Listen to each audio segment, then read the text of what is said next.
Agradecer que estén de ese lado, que estén escuchando a esta hora de la noche para Argentina, no sé, para otras partes de Iberoamérica. Y nosotros nos conocimos, bueno, para los que no me conocen, yo soy neurocirujano, hace 33 años que soy médico, hace 28 de neurocirugía, y hace 17 años que soy subdirector de la Fundación ENAP, que se llama Estudio para las Neurociencias Aplicadas. Y hace unos cuantos años que venimos trabajando sobre distintas temáticas, relacionadas con las neurociencias, con las disciplinas, por ejemplo, con la educación, con el marketing, con la neuroeconomía. Y dentro de todo esto nos conocimos con Fernando porque hemos dado charlas dirigidas a la investigación del humor, cómo influye el humor, el sentido del humor, el optimismo, si existe, cómo se forja, cómo nace, cómo se debe fomentar, si se puede cambiar los estados de ánimos, los hábitos. Estas son las cosas por las cuales se preguntarán por qué 21 días, 20 minutos. Digamos, porque hay algo estadístico que es pensar cómo se puede cambiar un hábito. Porque en realidad, cuando uno se pone a pensar, siempre decimos lo mismo, ¿no? Que en todas las charlas arranco de la misma manera. Nosotros podemos ver cómo están nuestras piernas, cómo están nuestros brazos, si tenemos algún hematoma en alguna zona del cuerpo, en el abdomen, en el pecho, si tenemos taquicardia, cualquier cosa que podemos ver o que podemos sentir, vamos al médico porque nos preocupa. El problema es que a veces no pensamos que tenemos cerebro. Sabemos que está, pero no le damos importancia, porque no lo vemos. Y porque no lo vemos, no le prestamos atención. Y sin embargo, nos da señales, nos da muchas señales, y hay que estar alertas a esas señales. Una de esas señales es cuando uno entra en estados depresivos, en estados rutinarios, en estados por los cuales el cerebro siempre tiende a ir. El cerebro no es tonto, pero es vago. Y entonces siempre tiende a hacer lo mismo, siempre tiende a repetir lo mismo, porque siempre se basa por el principio de no quemar energía. Y entonces sucede que siempre hacemos las mismas cosas, nos despertamos, vamos al trabajo por el mismo lugar, siempre hacemos las mismas cosas. ¿Por qué? Porque desde chico le enseñamos a nuestro cerebro a que aquellas cosas que repetimos, desde lavarnos los dientes, desde caminar, desde ir a cierto lugar y desde nuestro estado de ánimo, inclusive, siempre le enseñamos de una misma manera y lo vamos repitiendo toda la vida, toda la vida, toda la vida. El problema es cuando tenemos un pensamiento que nos encierra, que nos va atrapando, que nos va encerrando en un mundo cada vez más chiquito. No podemos despegarnos de eso. Y creemos que las cosas están en cualquier lugar. Y la respuesta es que está en el cerebro. Están redes neuronales en el cerebro, están neuronas, que es el cerebro. Y hay que saber que eso se puede romper, que esos hábitos se pueden romper, que cuesta mucho, pero se pueden romper. De ahí el hecho de 20 minutos durante 20 días, que es medio estadístico, ahora lo vamos a ver, pero que existe y es verdad, y que se puede hacer. Si me dejas compartir pantalla, ¿puedo? Sí, doctor, Cari, sí, puede compartir. Adelante. voy a mostrar.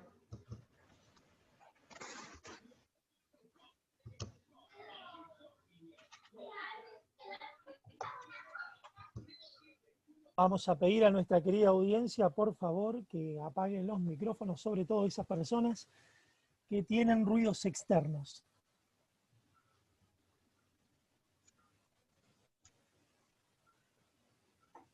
¿Se ve? Sí. Perfecto.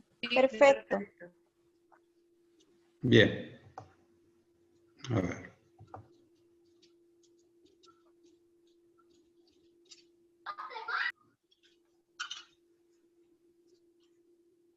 Yo no los veo a ustedes ahora.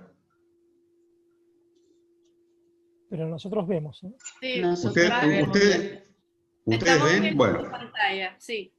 eso es lo interesante. Bueno, cuando uno habla de cerebro, sabemos que contamos con una cantidad de neuronas. No importa, son 100.000 millones de neuronas.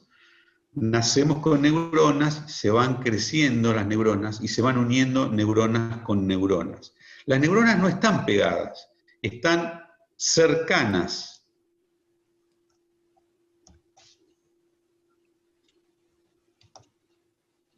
Se acercan en un lugar que se llama sinapsis.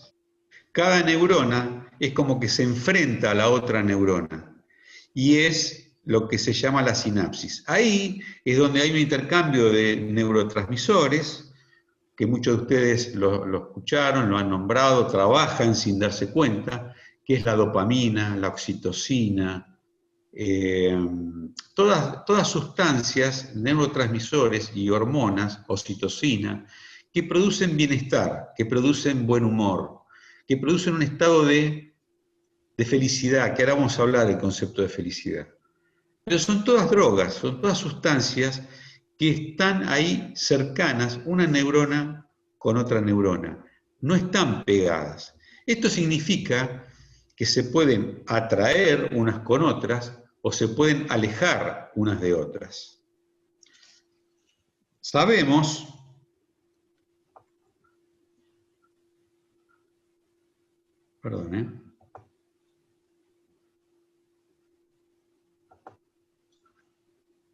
pasa que no puedo agrandar.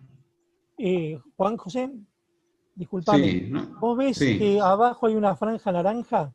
Sí, Bueno, vendría a ser 1, 2, 3, el cuarto icono. sí, Ahí donde está el cursor, el siguiente icono chiquito, ese es para ampliar. sí. A ver. Sí, pero lo que pasa es que está esto de compartir pantalla y me lo tapa. Ah, Sí. ¿Me entendés? igual se ve, ¿eh? Sí, el tema es que yo acá no lo puedo pasar en cuanto a que esto va. Y si no, Juan José, Arriba anda. también está. Vista. Arriba también está. Gracias. En presentación con diapositivas. Arriba de todo. A la derecha. ¿Acá? Donde dice presentación con diapositivas, en la barra de herramientas. Viste que está archivo, Sí, inicio, insertar. Ahí. Y el primer icono que dice desde el principio. Ahí está. Seguimos. Entonces, ese espacio es el que se acerca o el que se aleja de cada neurona.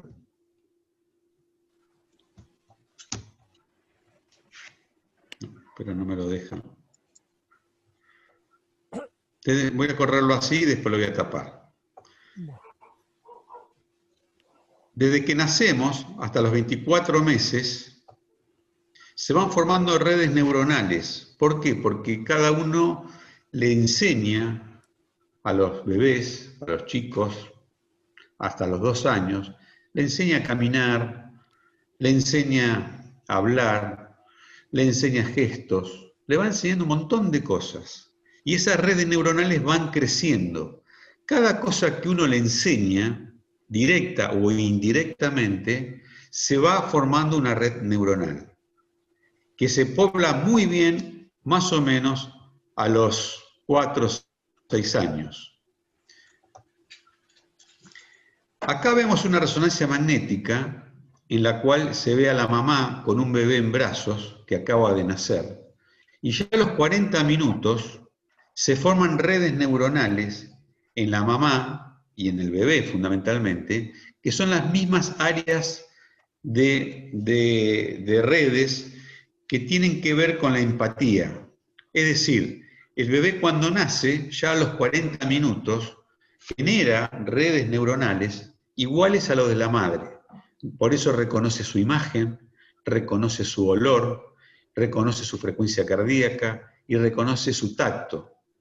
Y así ya, imagínense que a partir de los 40 minutos se van formando redes neuronales que, por eso decía, indirectamente, sin enseñarle al bebé, las está aprendiendo. Quiero mostrarle un video. Bien, fíjense en este video, que es 10 segundos reales de lo que pasa cuando son bebés y a lo largo de toda su vida, en la adultez, en la tercera edad, en lo que sea. Durante 10 segundos van a ver cómo las redes neuronales se van moviendo a un ritmo importante y eso se va formando redes para lo que ustedes me digan, para hablar, para conversar, para entender conceptos y para ver otras cosas que les van enseñando a sus hijos. Y los hijos van aprendiendo de sus padres, primero, y segundo, del ámbito educativo y el ámbito sociocultural en el cual se mueven. Por eso es importante saber que desde que nacemos hasta que nos morimos, estas redes neuronales están funcionando continuamente, porque es eléctrico. Eso es biológico, no hay manera de cambiarlo. Ustedes acercan o alejan con tomar una decisión. Fíjense en 10 segundos reales de lo que pasa en el cerebro, cómo se van juntando las neuronas. Presten atención porque son 10 segundos. Ahí vamos. Estos puntos son neuronas.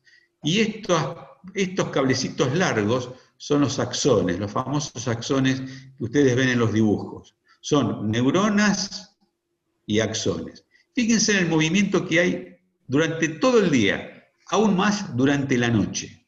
Fíjense.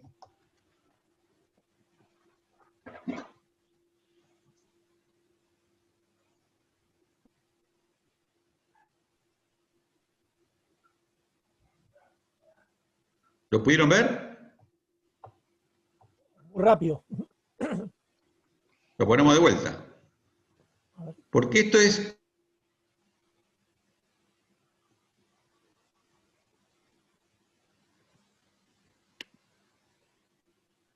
como sucede. Ahí estamos. Entonces, quiero decirles que cualquiera de ustedes le enseña a sus hijos, a su familiar, a los bebés, le enseñan a hablar. Hay una ventana de aprendizaje, se llama neurociencia, en los cuales ustedes comienzan a enseñarle a los chicos ciertas cosas que tendrían que aprender. Por ejemplo, una mamá o una tía, fíjense cómo les empieza a hablar al bebé y el bebé comienza a imitar, comienza a ver cómo es el diálogo no verbal de la mamá, empieza a gestualizar, empieza a generar indirectamente áreas de confianza con la madre, no solamente hablar, sino fíjense en la cara de la bebé. Esa se llama ventana de aprendizaje. También tenemos el área de la ventana de aprendizaje cuando empiezan a hablar, cuando empiezan a caminar, perdón. Empiezan a caminar más o menos al año y medio, 2 años, un poquito antes, un poquito después. Pero esto, ustedes le enseñan a caminar, forman áreas en el área motora del cerebro para que sepan caminar. Pero fíjense en los brazos extendidos. El brazo extendido significa que le da seguridad, que sabe que se puede largar porque esos brazos extendidos lo va a agarrar. Y entonces, indirectamente, se les está enseñando no solamente a caminar, sino también otros conceptos que se van arraigando dentro del cerebro en células y redes neuronales. Esto es muy claro cuando uno habla de aprender a hablar, de aprender a caminar, son ventanas de aprendizaje. A uno no se le ocurriría pensar en enseñarle a caminar a los 10 años, porque sabe que al año y medio es la mejor edad para aprenderlo. lo mismo que el hablar. Ahora, si yo les preguntara, ¿cuándo son las ventanas de aprendizaje en las cuales un chico aprende estos conceptos, como la puntualidad, el respeto por el otro, la responsabilidad, la autosuficiencia, el autocontrol, la impulsividad, el dominio emocional, y acá entra el humor, de la conducta y del lenguaje? Cuando empieza a formarse esas redes neuronales en las cuales comenzamos a tener una visión del mundo, de un mundo optimista o de un mundo pesimista. La mayoría de la gente cree que es en la adultez, y la adultez no es. Ocurre a los 3 años. A los 3 años es cuando se forjan esas redes neuronales en las cuales podemos ver cómo los chicos van creciendo en un ámbito en el cual se pueden desarrollar con un cierto grado de optimismo o un cierto grado de pesimismo. Hablamos de optimismo porque eso tiene que ver con el humor. Ahí me gustaría ver si puedo verlos a ustedes.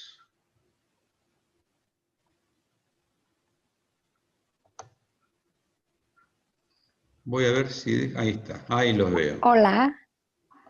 Ahí los veo. Entonces, a los 3 años es cuando se crean esas redes neuronales. Entonces quiero pasar...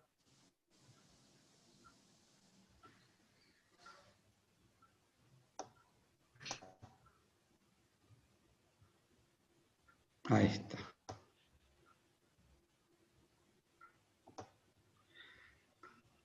Acá es cuando se forman las redes neuronales. Y una red neuronal es tener una visión del mundo que los chicos la van teniendo sin quererlo. Es decir, cuando nosotros le enseñamos un montón de cosas, como aprender a reírse de sí mismo, como a respetar los puntos de vista, como a respetar a los hermanos, como a ayudar a los padres, como tener un tiempo para cada cosa. Sería muy larga la lista, porque esto está dentro de lo que es neuroeducación primera infancia.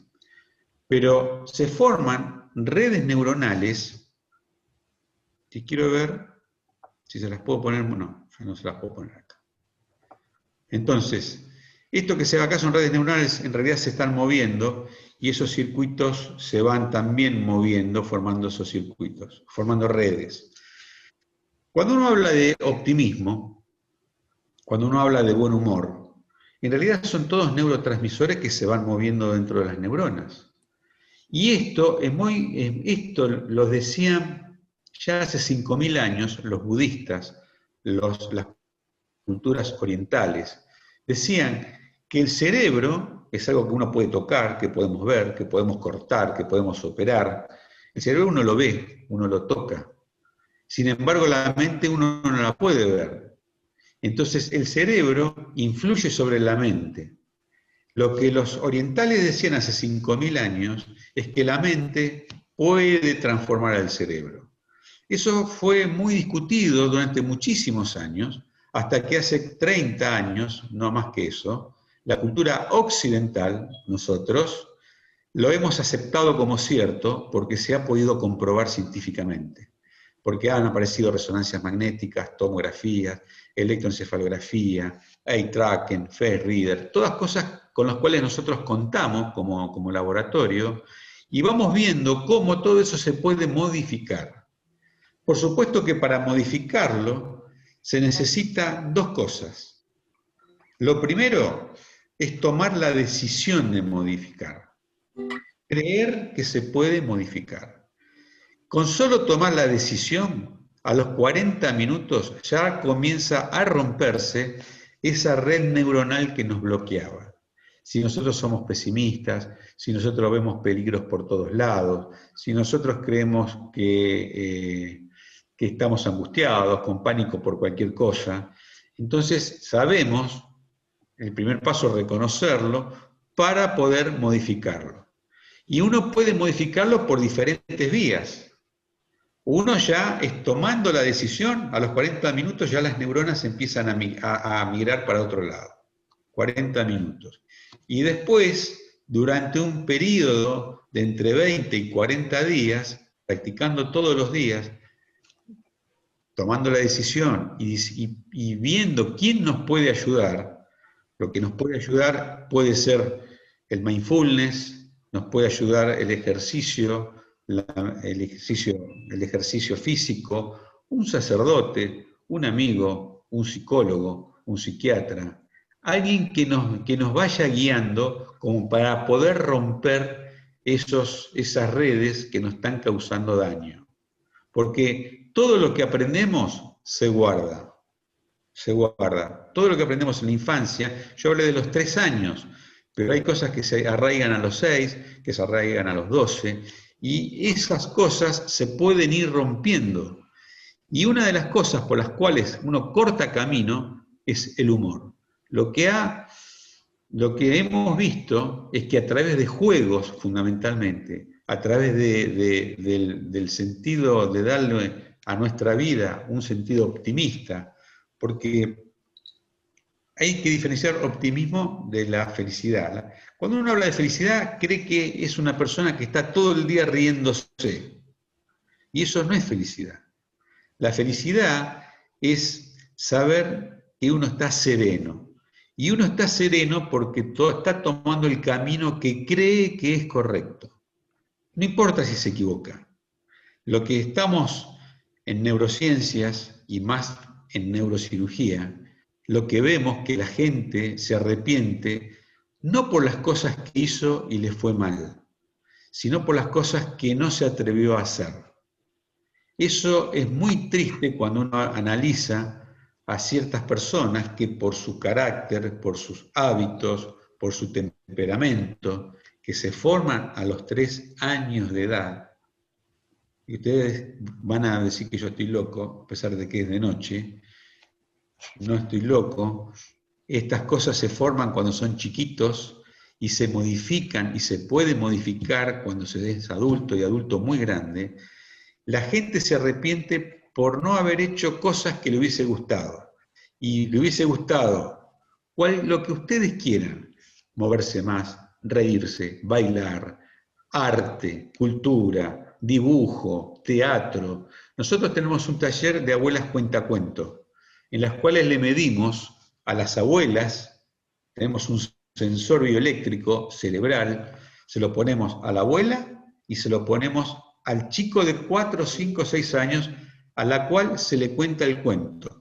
Los dos tienen el mismo sensor, y a los dos se le encienden las mismas áreas de placer.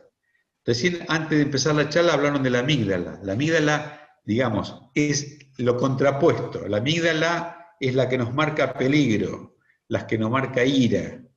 Pero la amígdala, a su vez, está rodeada por un circuito que se llama del placer, en el cual la bloquea la amígdala, y los budistas lo pueden hacer a través de la meditación. Hay muchos ejercicios que nosotros hicimos en meditación, en los cuales solamente meditando, solamente pensando en modificar algún hábito, vemos cómo la amígdala se va apagando. Y eso lo vemos en vivo.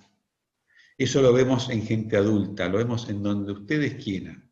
Hoy ya no se discute que existe un área del placer, que existe un área del optimismo, que existe un área de la confianza. Existe el área, pero hay que estimularla. Si uno no la estimula, eso que yo le decía de las neuronas que se tienden a acercar, si uno no la estimula, empiezan a aislarse.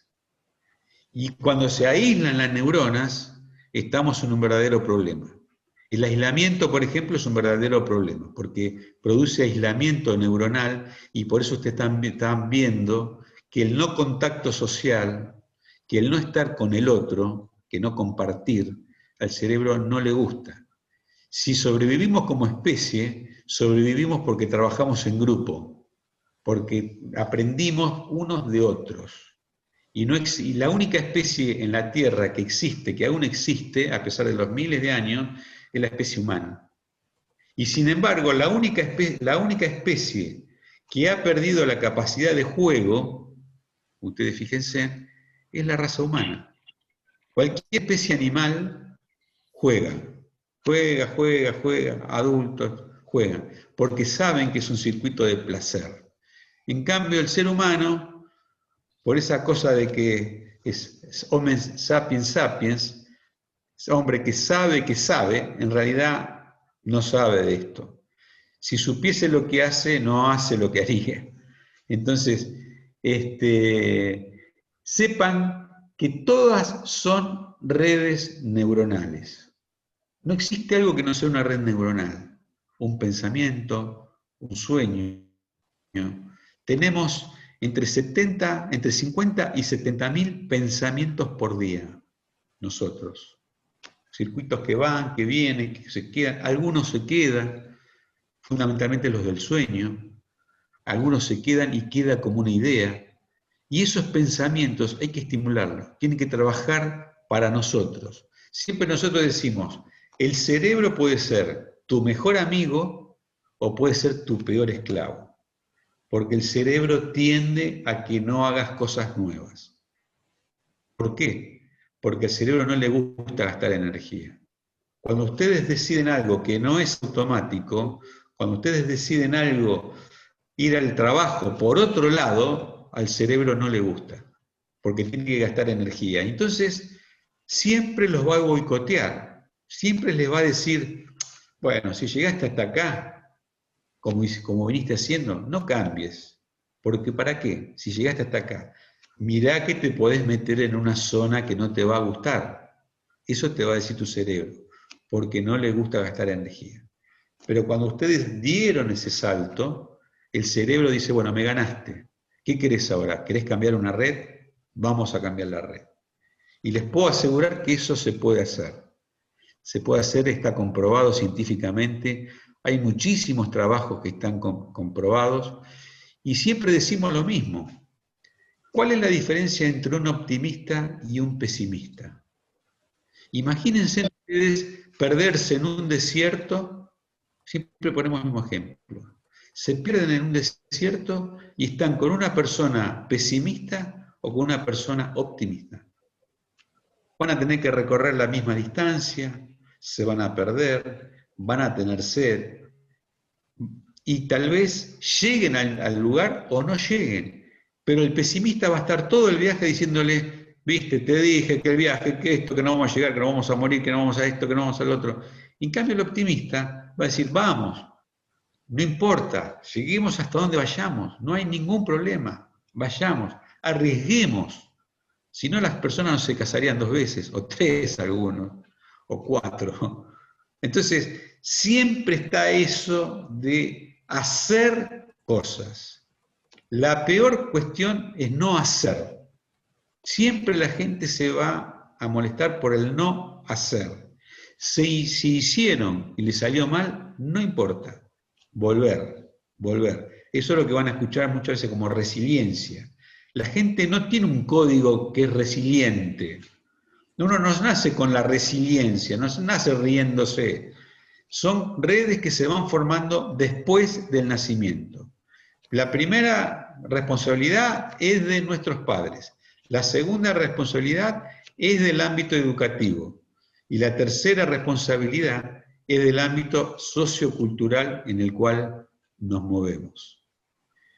Así que a seguir con fuerza, con optimismo, con humor, hay que levantar riéndose, hay que escuchar música, hay que engancharse con la vida, hay que engancharse con todas las cosas que nos dejan tranquilos. La música, el ejercicio, y lo demás viene solo cambiando y teniendo la voluntad de cambiarlo. Si uno no cree en uno mismo, nadie va a creer desde afuera en nadie. Por eso es tan importante creer, para que ustedes vean cómo esas redes neuronales que se tienen que acercar, se acercan. Y hay que tomar la decisión. Y la decisión es ahora, no es mañana. Porque el cerebro, a diferencia de las cosas que dicen en Facebook, vive el presente porque el futuro, el cerebro no tiene presente. El cerebro constantemente compara entre el pasado y el futuro, para saber si lo que ustedes van a hacer es amenazante o no. Ahora, un exceso de pasado es angustia y depresión. Un exceso de futuro es una fuente de estrés permanente, un estrés que le puede llevar a la fobia por un exceso de futuro. Tienen que manejarse en el término del medio, ni exceso de pasado, ni exceso de futuro. Y eso es lo que el cerebro aprende continuamente. Lo que yo ya dije hace 3 minutos ya pasó. Ya ahora estoy diciendo esto y en el momento que lo digo ya pasó. Y el cerebro sigue así, sigue así, sigue así, sigue así. Y entonces, hagan el ejercicio de la meditación, hagan el ejercicio del buen humor, charlen con alguien, transmítanle energía. No es que es cuestión de transmitirle una energía positiva, si es con humor mejor. A mí me encanta, yo siempre dije lo mismo, en el Garrahan, cuando operamos chicos, los hago correr los domingos en silla de rueda, carreras, porque a pesar de que estén internados, ellos disfrutan muchísimo y por ahí, con 10 caramelos de premio, para los que llegan primero, 12 caramelos para el que llega segundo, entonces nadie quiere llegar primero porque el que llega segundo si tiene más caramelos, 15 caramelos para el que llega tercero, un chocolate para el que llega último. Esas cosas realmente les cambia, nos cambia, porque también, a mí también me hace muy bien, me hace tremendamente bien, hacer estas cosas, por los demás y por uno mismo. Ustedes no saben el placer, ustedes lo deben pasar, que cuando hacen algo por alguien, su cerebro también es una fuente de dopamina, es como si se hubiesen drogado, como si se hubiesen tomado morfina. Es exactamente el mismo efecto, las morfinas, lo que producen en el área de placer, que el ayudar a alguien, que darle una moneda a alguien, o que leerle un cuento, o el que abrazarlo, o el que contarle un chiste, o el que saber que está junto con él. Por eso digo, no todo es risa, carcajada, que también ayuda. A mí, yo soy una persona muy humorística, me disfrazo, doy charlas presenciales disfrazado, no me interesa, porque esa es la manera de encender el cerebro emocional, como lo habíamos dicho fuera de, cuando estábamos hablando, estimular las emociones. Siempre nos vamos a acordar de algo que fue emocional, nunca nos vamos a acordar de algo que fue totalmente racional. Y por eso en las escuelas insistimos con la enseñanza emocional. Cuando veamos la neuroeducación, que fueron algunas diapositivas las que mostré ahora, vemos que todo el proceso empieza desde el nacimiento y termina cuando uno se muere. Todos los circuitos neuronales funcionan perfectamente hasta cuando uno se muere. Salvo que tomemos una decisión, la de no hacer nada. Esa es la peor decisión para que las neuronas se dispersen, se separen y mueran. Y ahí sí que ahí estamos en un problema. Bueno, no me quiero exceder mucho porque me dijeron media hora y me parece que me fui más. Por mí no hay ningún problema, pero eso es lo que yo quería decir, humildemente compartir con todos ustedes, sé que ustedes, desde cada uno de ustedes contribuyen a que cada ser humano, a que la sociedad, a Fernando, a Karina, a todos ustedes, a las chicas de México, a muchos las conozco, sé que vamos a aportar un granito a cada uno de nosotros en estos 20 días, 21 días. Y bueno, obviamente vamos a seguir conectados y espero en algún momento conocernos personalmente y trabajar un poco el tema de la risoterapia ahí presencialmente. Así que les agradezco mucho por estar y bueno, abierto a la discusión. El que quiera decir algo, no tengo ningún problema. A ver, el doctor Gigliotti, entonces, se abre a las consultas que tenga alguien de la audiencia, del auditorio que quiera hacer alguna consulta en particular. Sí, doctor, hay una consulta de Fabi que dice, al no hacer nada estamos igual haciendo algo, puedes expandir cuando puedas. Sí, sí. Cuando no haces nada, en realidad las neuronas siempre se van moviendo. Las neuronas siempre se van moviendo. Si vos no estimulás nada, se estimulan, se mueven hacia la separación. Ahora, si vos no estás haciendo nada, pero estás pensando o estás haciendo mindfulness, o lo que algunos llaman meditación trascendental, en realidad estás haciendo algo, aunque no hagas nada. Ahora, no sé si se refiere a, si uno no hace nada porque está perdiendo el tiempo, porque está mirando el televisor, porque está haciendo cualquier otra cosa que no le interesa, en realidad lo que está haciendo es separando las neuronas. Y el efecto lo va a ver más adelante, cuando le pasó el tiempo y dijo, yo quería hacer esto y no hice nada. Siempre las neuronas se están moviendo, siempre. Desde que nacemos se mueven.